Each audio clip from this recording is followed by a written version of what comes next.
मोगरा की कटिंग लगाने के लिए सबसे पहली चीज़ जो हमें चाहिए वो हमें चाहिए ढेर सारी मोगरा की कटिंग, जो कि हमने अपने ही मोगरा के प्लांट की जो है प्रूनिंग करके ढेर सारी कटिंग ले ली हैं।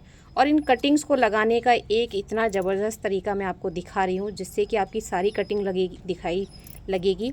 और जो आपको वीडियो में है लास्ट में दिखाऊंगी, जो पहले हमने कटिंग लगाई थी वो कितनी सक्सेसफुली लगी है और उसमें रूट्स की ग्रोथ हुई है या नहीं। और आपको एक चीज़ और मैं बता दूं, आज हम जो कटिंग्स लगा रहे हैं ये सारी की सारी सॉफ्ट कटिंग्स हैं, ज़्यादा हार्ड कटिंग्स नहीं है। आप देखिए कटिंग्स पतली पतली हैं, और ये कटिंग जो है इस टाइम पर बहुत जल्दी इनमें रूटिंग होती है, तो आप इसी तरह की कटिंग ले लीजिए। अगर आपको कहीं से मोटी कटिंग मिलती है तो आप मोटी कटिंग भी ले सकते हैं। फ़िलहाल के लिए मेरे पास में जो है ये इसी तरह की कटिंग्स हैं, तो हम इनको ले रहे हैं।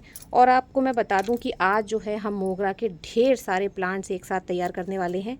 तो कटिंग्स के लिए एक बहुत इंपॉर्टेंट चीज़ ये है कि आप अगर चाहते हैं कि आपकी कटिंग सक्सेसफुली ग्रो हो, तो आपकी कटिंग्स में जो है नोड एरियाज़ ज़्यादा होने चाहिए। जैसे कि ये मैं आपको दिखा रही हूँ, इनको हम बोलते हैं नोड एरिया या फिर आई एरिया। यहीं से जो है रूट्स निकलती हैं, और जितने ज़्यादा नोड एरिया हम मिट्टी में नीचे दबा देंगे, क्योंकि हमें कम से कम 2 इंच तक अपनी कटिंग को मिट्टी में दबाना होगा, उसी के बाद हमारी कटिंग जो है ग्रो होती है। तो ये देखिए इस तरह की कटिंग्स आपको ले लेनी है। और मैं इन सब में से जो एक्स्ट्रा पत्ते हैं वो निकाल दे रही हूँ।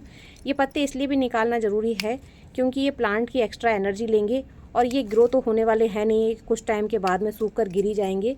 तो आप इनको पहले से निकाल देंगे तो ज़्यादा बेटर रहेगा।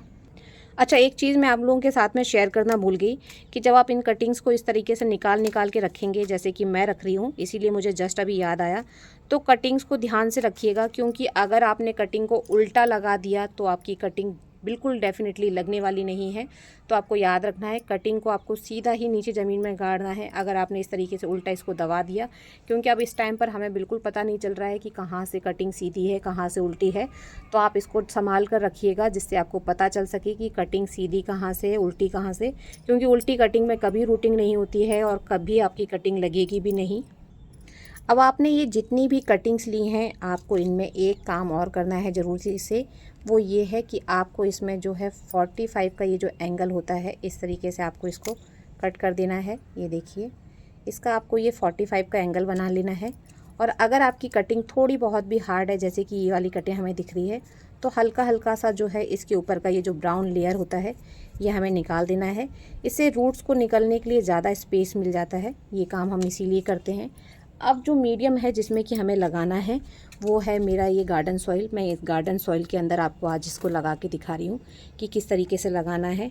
और मैंने इसमें 2 तरह की चीज़ ली हुई है। पहला मैंने लिया हुआ है ये एलोवेरा जेल। आपको एलोवेरा जेल में अच्छे से कम 2 से 3 बार इस कटिंग को जो है अच्छे से इस तरह से 2 से 3 बार कोट कर लेना है, जिससे ये जो जेल है अच्छे से आपकी कटिंग में लग जाए इस तरीके से। और इसके बाद जो है अगर आप चाहें तो इसमें जो है आप हल्दी पाउडर लगा सकते हैं। मैं इसको इसी तरीके से लगा रही हूँ। ये जो मिट्टी है बहुत ज़्यादा पोरस है, और हम कटिंग्स को जब लगा रहे हैं तो जैसा कि मैंने बताया था कि आपको कटिंग्स को एकदम सीधा लगाना है, उल्टा बिल्कुल भी नहीं लगाना है, इस बात का ध्यान रखेंगे। तो इसी तरीके से बाकी की जो कटिंग्स हैं उनको भी आप इस तरीके से लगा लीजिए।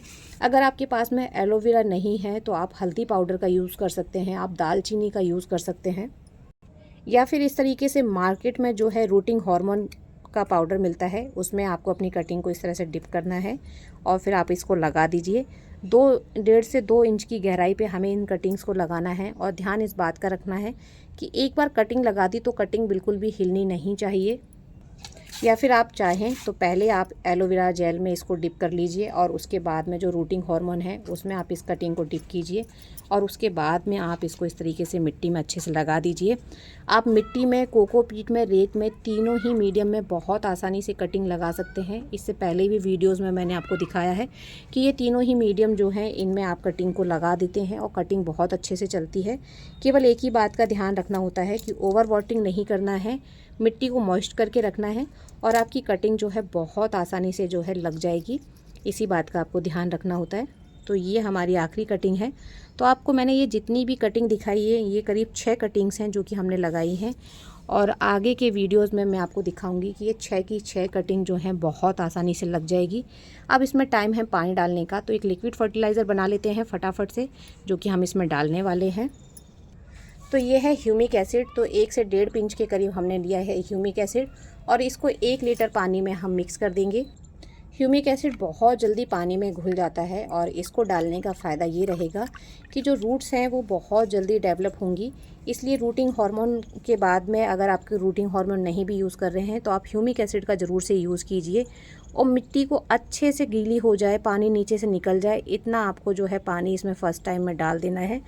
और उसके बाद में आप अपने प्लांट को जो है, जो आपने कटिंग्स अभी लगाई हैं, इसको आप एक ऐसी जगह पे रखेंगे जहाँ पर इसको इनडायरेक्ट सनलाइट मिले। डायरेक्ट सनलाइट इसको नहीं चाहिए, आपकी कटिंग हिलनी नहीं चाहिए और ना ही आप बार बार निकाल के कटिंग्स को चेक करेंगे कि आपकी कटिंग्स जो है लगी है या नहीं।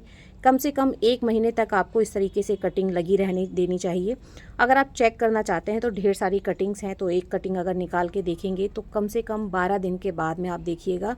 और मिट्टी जभी जभी आपको सूखी दिखाई दे तभी पानी डालना है, ओवर वाटरिंग बिल्कुल नहीं करनी है। और जो चीज़ मैं आपसे बोल रही थी, देखिए मिट्टी इतनी ज़्यादा पोरस है, हमने पानी डाला और पानी सीधे बाहर निकल गया। अब लास्ट में जैसा कि मैंने आपको बोला था कि मैं आपको अपनी एक कटिंग दिखाऊंगी जो कि मैंने लगाई हुई है। तो ये देखिए, ये भी बिल्कुल सॉफ्ट कटिंग है जो कि हमने लगाई थी। आज हम इसको निकाल कर देख लेते हैं कि ये लगी है या नहीं। तो इसकी जो रूट्स हैं काफ़ी नीचे तक गई हैं, तो इसको हम टूल से निकालते हैं। क्योंकि ये ईजीली निकल के नहीं आ रहा है तो थोड़ा नीचे तक जो है हम अपने टूल की हेल्प से मिट्टी को निकालने की कोशिश करेंगे। और ये जो कटिंग है मैंने अपने पॉट के अंदर ही लगा दिया था, मैंने अलग से नहीं लगाई थी इस कटिंग को। ये कटिंग जो है अभी भी बाहर नहीं आ रही है, बहुत मुश्किल से ये कटिंग बाहर आई है। और ये देखिए इसमें कितनी सक्सेसफुली जो है रूट्स बन गई हैं, जो कि मैं आपके साथ में शेयर कर रही थी। तो ये जो मैं आपको कटिंग दिखा रही हूँ, इस कटिंग को जो मैंने है बिल्कुल कोई एलोवेरा जेल भी नहीं लगाया था और ना ही मैंने इसके अंदर रूटिंग हार्मोन लगाया था, केवल इस कटिंग को जो है कट करके लगा दिया था। और ये जो मैं आपको रिज़ल्ट दिखा रही हूँ, ये 1 महीने के बाद का रिज़ल्ट है। बहुत जल्दी रिज़ल्ट जो है नहीं मिले हैं, पेशेंस का ये रिज़ल्ट है। और आप देखिए बिल्कुल इसी तरीके से जो ये सॉफ्ट कटिंग्स हैं यही मैंने लगाई थी। तो मैं आपको ये बताना चाहती हूँ कि इस टाइम पर अगर आप इस तरह से कटिंग लगा लेंगे, क्योंकि मानसून में कटिंग्स बहुत जल्दी लग जाती है, तो आप भी इस तरह से कटिंग लगाइए जिससे कि आपकी कटिंग लग जाएगी और आप ढेर सारे नए नए प्लांट्स बना सकते हैं। वीडियो पसंद आया है तो वीडियो को लाइक एंड शेयर कीजिए। चैनल पर पहली बार आए हैं तो चैनल को सब्सक्राइब करना बिल्कुल ना भूलें। हैप्पी गार्डनिंग फ्रेंड्स, धन्यवाद।